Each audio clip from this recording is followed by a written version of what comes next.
ده بودكاست مترسيني، هندردش فيه عن كل المشاكل اللي بتواجهنا، حوارات بنقع فيها أو حتى أسئلة تافهة بتيجي في دماغنا. بس طبعا كل ده في نطاق الهزار. بقولك ايه، مترسيني، يلا نبدأ. أهلا بيكم في الحلقة الثامنة والأخيرة من سيزون 1 من بودكاست مترسيني. النهاردة عنوان حلقتنا هلم الهدوم والهموم واللعب، ودي من أغنيتي المفضلة بتاعت الفرنجة. وده معناه إننا هنتكلم النهاردة عن الغربة. بصراحة أنا ليا تجربة كده مع الموضوع ده. أنا المفروض كنت اتغربت عشان الجامعة، فكانت التجربة من أسوان للقاهرة، مش برا مصر، يعني الموضوع عالضيق. بس بعد الجامعة مرجعتش، يعني اشتغلت واتجوزت هنا، فداخلة تقريبا يعني أكتر من 10 سنين. والحقيقة هي التجربة كلها ليها طعم غريب. في البداية أول ما عرفت إني هتغرب، صراحة اتوترت وحسيت ان في حاجات كتير انا ما كنتش شايلة مسؤوليتها او كنت بركز فيها، المفروض ان انا اللي هعملها دلوقتي، من اتفه حاجة طبعا لاكبر حاجة. يعني انا فاكرة اول حاجة جت في دماغي لما عرفت ان انا هسافر، ان انا معرفش ايه احسن نوع زيت للاكل، قال يعني بعرف اطبخ. لا، وكنت بقولها بقى وانا بعيط، اللي هو انا كنت عيلة صغيرة لسه طالعة من تالتة ثانوي، وفي نفس الوقت كنت حاسة ان انا داخلة على مغامرة حلوة، اللي هو بقى انا كبرت وهعيش لوحدي. هو في البداية اللي هي كانت أول سنة ليا، دي كانت توهان بشكل يعني صعب قوي. بالظبط كده زي الطفل اللي هو داخل KG1 مش فاهم أي حاجة في أي حاجة، اللي هو بقى أنا في سكن جامعي ومعايا ناس من بلاد معرفهاش وعايشين معايا إجباري، ممكن بقى يبقى معاك كمان حد في الأوضة وانت وحظك فيه. يعني أنا فاكرة برضو أول ما دخلت الجامعة كنت رايحة متأخر، معرفش ليه. يعني الدراسة بدأت كان بقالها شهر، ساعتها أنا قررت إن أنا هسافر. كنت تقريبا فاكرة إن الجامعة زي المدرسة، اللي هو عادي أول فترة بيتعرفوا على بعض ومفيش حاجة مهمة يعني. فطبعا لما رحت اتفاجئت إن هما خلاص داخلين على الميد ترم، وكان كل واحد بقى ليه شلته، فكنت مش عارفة أعمل إيه أو أختار بقى ناس شبهي. فكنت غصب عني بقعد مع الناس اللي هما في السكشن معايا أو في الجروب. ما كانوش طبعًا يعني يمُتّوا ليّا بأي صِلة، يعني ما كانوش شبهي أو نفس تفكيري بجنيه، بس اللي هو هاعمل إيه؟ فضلت كده تقريبًا سَنة وشوية، يعني مصاحباهم كده، اللي هو إحنا السكشن جابرنا إن إحنا نتصاحب. ف ما كنتش عارفة إن أنا أتخطّى صعوبة الغُربة مع صعوبة الجامعة. يعني تقريبًا أول سَنة ونُص أنا فشلت فشل بشع. نيجي بقى لمغامرات السكن. زي ما قُلت لكم، بيكون معاكم ناس من بلاد كتير ومراكز، أحيانًا خلايجة وسودانيين.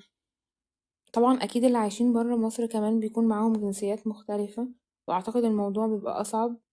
يعني أنا وصغيرة كنت فاكرة إن أصعب حاجة إنك تتعامل مع حد من مدرسة مختلفة أو ساكن بعيد عنك، كل واحد بقى وعاداته وتفكيره. ويا لهوي على النصاحة اللي بتشوفوها، وكمان السرقة. يعني موضوع السرقة ده، لو راجل اثبت إن الحاجة دي كانت بتاعتك، يعني مثلًا ممكن حد يسرقك ويستخدم حاجتك قدامك، يعني مش بيخبيها مثلًا أو حتى يستخدمها في الخباثة، لأ. ده غير طبعًا موضوع النضافة، كنت باشوف فيه مهازل. طبعًا كلنا جايين من بيوتنا أمهاتنا هُم اللي كانوا شايليننا، فتخيل بقى البيت من غير مامتك وعايش فيه 6، 7. فده بقى كان بالضبط بيبقى شكل السكن. يا سلام بقى على منظر التلاجة، أنا كنت باشوفها إن هي عاملة زي المعامل اللي بيتعمل عليها أبحاث البكتيريا.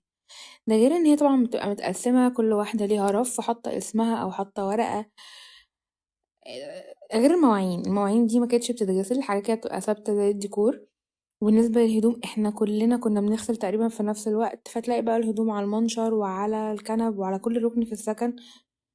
فاللي هو ده شكل سكن البنات، فأنا مش متخيلة بقى شكل سكن الولاد بيبقى منظره عامل ايه.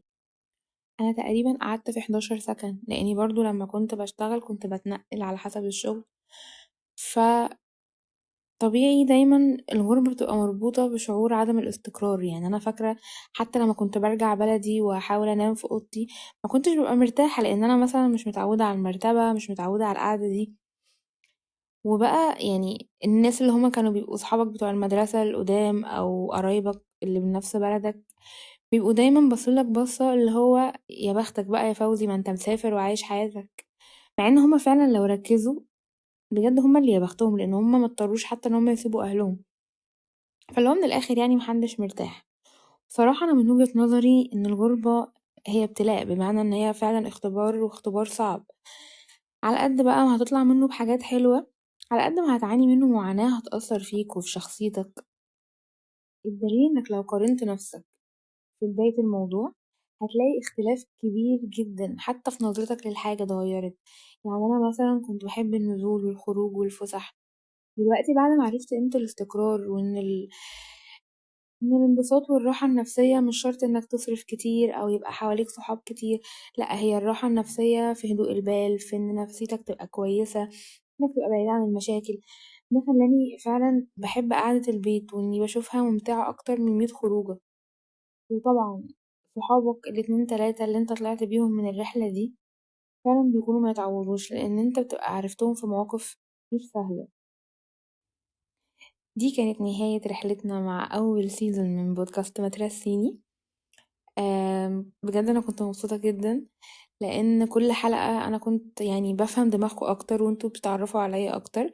كنت ببقى مبسوطة أكتر لما الناس اللي بتسمع البودكاست بعد ما بيخلصوا بيدوروا على البيج بتاعتنا ويحاولوا ان هم يتواصلوا معايا، علشان بس يقولوا لنا هم حابين يسمعوا ايه او حابين ان احنا نتكلم في ايه.